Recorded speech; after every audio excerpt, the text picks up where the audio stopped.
നമ്മൾ ആലോചിച്ച് നോക്കി. ഇനി മക്കയിലെ മുശ്രിക്കുകൾ അള്ളാഹുവിനെ വിളിച്ച് തേടാത്തവരാണോ? അല്ല, അവർ അള്ളാഹുവിനെ വിളിച്ച് പ്രാർത്ഥിച്ചിരുന്നവരാണ്.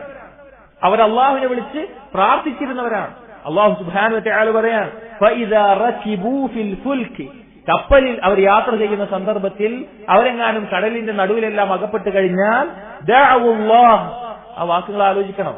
ഇത് കേൾക്കുന്ന അള്ളാഹുലേക്ക് അടുക്കാൻ ഇടയാളന്മാർ വേണം, വലിയകൾ വേണം, സ്വാലിഹീങ്ങൾ വേണം, ശുപാർശകർ വേണം. ഇവർ വഴിയെ അള്ളാഹുലേക്ക് അടുക്കാൻ പറ്റുകയുള്ളൂ എന്ന് ചിന്തിക്കുന്ന ആളുകൾ മനസ്സിലാക്കണം. മക്കയിലെ മുശ്രിക്കീങ്ങൾ, അബൂജഹലും അബൂലഹബും അടങ്ങുന്ന മുശ്രിക്കീങ്ങൾ, അവരെ പറ്റിയാണ് അള്ളാഹു പറയുന്നത് ദഅവുല്ലാഹ, അവർ അള്ളാഹുവിനെ വിളിച്ച് പ്രാർത്ഥിച്ചിരുന്നു. അതും പറയാണ് മുഖ്ലിസീന ലഹുദ്ദീൻ, ഇഖ്ലാസോടുകൂടി. ആരെ പറ്റിയിട്ടാ പറയുന്നത്? മക്കയിലെ മുശ്രിക്കുകൾ പറയാ നിഷ്കളങ്കമായിട്ട് അള്ളാഹുവിനെ വിളിച്ച് തേടിയിരുന്നു അവർ. ഫലമ്മാ നജ്ജാഹും മിനൽ ബർരി ഇദാ ഹും യുശ്രികൂൻ. പക്ഷേ വീണ്ടും കരയിലെത്തിയാൽ അവർ ശിർക്ക് ചെയ്യും. അത് ശിർക്ക് ചെയ്യുന്നവർ